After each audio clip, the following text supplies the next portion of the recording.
शुभ प्रभात। महान कवि चंद्रवरदाई को भारत और दुनिया कभी भूल नहीं सकती।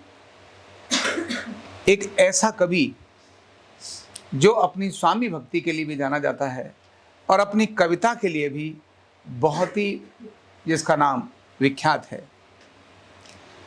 ये समय बहुत पुरानी बात है जब देश में पृथ्वीराज चौहान यहाँ पर राजा थे और पृथ्वीराज चौहान की वीरताओं को हमने जाना ही है कि पृथ्वीराज चौहान एक बहुत बलशाली राजा थे।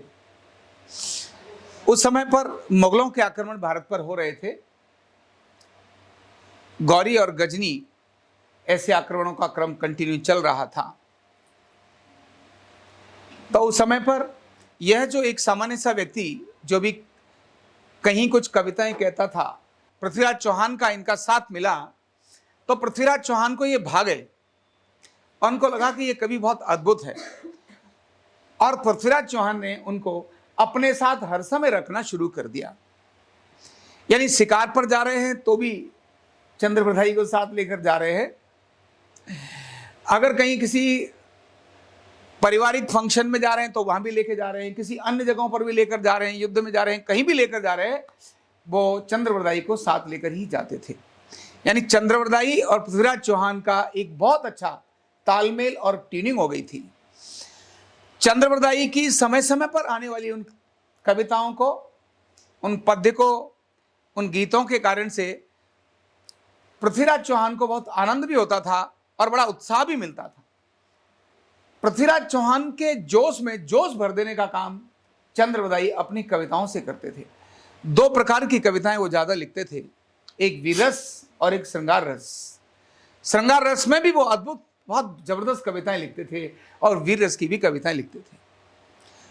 पृथ्वीराज चौहान के बारे में हमें पता ही है कि वो इतने बलशाली थे कि जब उनके ऊपर आक्रमण हो रहा था तो एक बार नहीं 16 बार दुश्मन को उन्होंने माफ किया। ये इतिहास की एक बड़ी गलती भी है जो शिवाजी ने नहीं दोहराई, इसीलिए देश बदल गया। पृथ्वीराज चौहान बहुत वीर थे, लेकिन माफी, अनलिमिटेड माफी, ये भी बहुत खराब होती है और वो भी तब जब सामने पता हो कि ये दुष्ट है, सामने पता हो कि ये आक्रमणकारी है, सामने पता हो कि ये अनैतिक व्यक्ति है।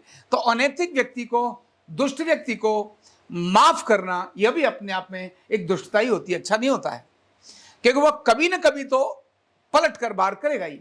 और इसीलिए अनेक बार उसने जब आक्रमण किए पृथ्वीराज चौहान पर तो हर बार आकर वो हार जाता था। वो कहता था मैं तो आपकी गाय हूं, मैं तो आपका कुछ और हूं और ये गाय पर मैं हाथ नहीं चलाता। यानी सामने इंसान है जिसने अनेक सारे लोगों को मार दिया, लूटपाट करी है, महिलाओं के साथ व्यवहार गलत किया है, बच्चों को मारा है, लेकिन वो हारने के बाद आके कहता मैं तो आपकी गाय हूं, छोड़ दो, तो ये छोड़ देते थे, चल गाय की तरह माफ कर दिया। लेकिन एक बार गौरी के चंगुल में जिस समय पर पृथ्वीराज चौहान आए, किसी चाल के कारण, कभी भी ध्यान रखना भारत के इतिहास में जो यहाँ के वीर हैं वो कभी भी दुश्मन से नहीं हारे। अगर वो हारे हैं तो यहीं के उनके बीच में रहने वाले व्यक्ति का कोई स्वार्थ और लालच जगा, जिसके बारे में मैं आपको कल सुनाऊंगा। स्वार्थ और लालच जब उसका किसी ने जगा दिया, वह स्वार्थ और लालच ही अपने राजा को मारने के लिए पर्याप्त हो जाता है। ऐसी अनेक सारी घटनाएं भारत में हैं। दुनिया का कोई व्यक्ति भी भारत के वीर को टच नहीं कर सका। अगर उसको किसी ने पराजित किया तो उसका अपना व्यक्ति उसने जब वितरघात की तभी ऐसा हुआ। पृथ्वीराज चौहान के साथ भी ऐसा ही था। लेकिन अल्टीमेटली पृथ्वीराज चौहान एक युद्ध के अंदर और हार गए मतलब गजनी ने उन्हें, गौरी ने उनको कब्जे में ले लिया। और जब कब्जे में ले लिया तो कब्जे में लेने के बाद उनकी आंखों को गर्म सलाखों से फोड़ दिया, यानी आंखों से अंधा कर दिया और अंधा करके उनको गौरी जो है वो गजनी लेकर चला गया। चंद्रवरदाई को जब ये ध्यान में आ रहा है कि तो मेरे राजा, मेरे स्वामी, इनके साथ इतना बड़ा धोखा हो गया और अत्याचार हो गया, ये जो 16 बार जिसने माफ किया 17वीं बार वो आकर के बंदा लेकर के जा रहा है, ये तो बहुत गलत हो गया है। और उसके मन में चैलेंज आया, उसने कहा अब मैं अपने स्वामी की रक्षा कर सका तो रक्षा भी करूंगा, नहीं तो इस गौरी को छोड़ूंगा नहीं। और उसने गौरी के साथ तालमेल बनाना शुरू किया। गौरी को अपनी कविताओं का रस देना शुरू किया और गौरी के साथ वो गजनी वह भी वहां चला गया और गौरी के साथ ट्यूनिंग कर ली।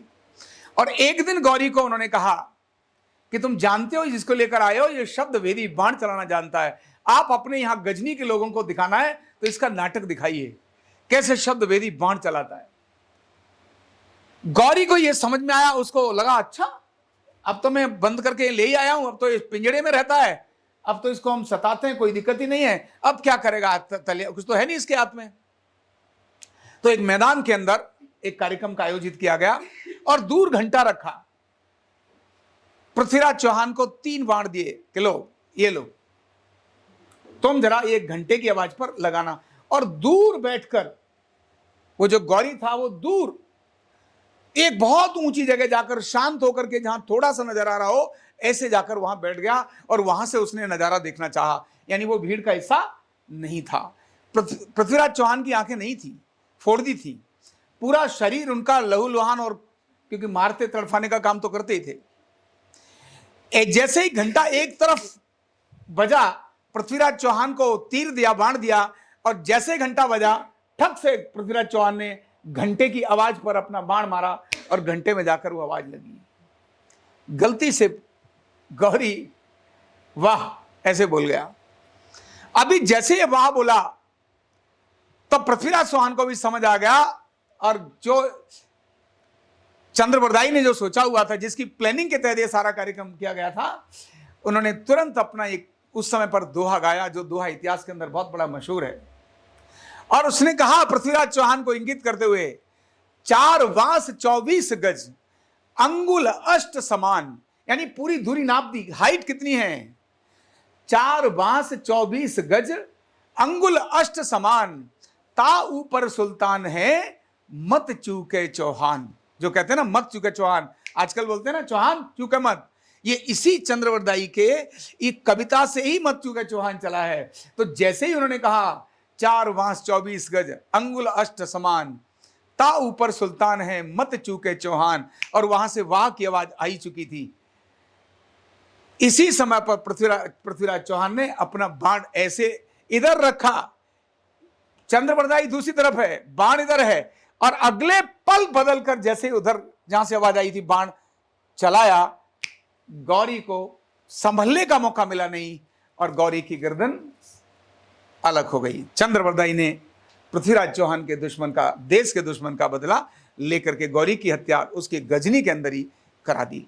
इसको कहते हैं स्वामी भक्ति, इसको कहते हैं कविता की देशभक्ति, इसको कहते हैं अपने प्राणों पर खेलकर स्वामी की विजय के लिए कामना करना, इसको कहते हैं लालच और अपनी सारी महत्वाकांक्षाओं को छोड़कर देश, समाज और स्वामी की भक्ति को प्रदर्शित करना।